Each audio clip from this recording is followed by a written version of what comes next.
Yan, ganyan guys. Hiwalay nyo yung, ayan yung malaki. Malaking inakay. Naiiwan yung isa eh. Inalis ko muna siya ng umaga para unang subo. Ayan na, halos magkasinlaki na sila. Ayan. Mamayang hapon ko na ibabalik siya. Mamayang hapon.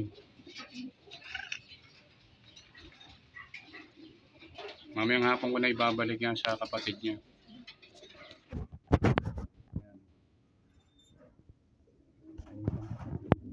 Ganyan lang ang ano. Pag nakikita nyo maliit yung isa, alisin nyo muna yung malaki. Ganun lang guys. Alisin nyo yung malaki. Kahit pag ano, nasa sa inyo na yun kung gusto nyo sa hapon ibalik o pagkatapos makakain na isa, ibalik nyo na.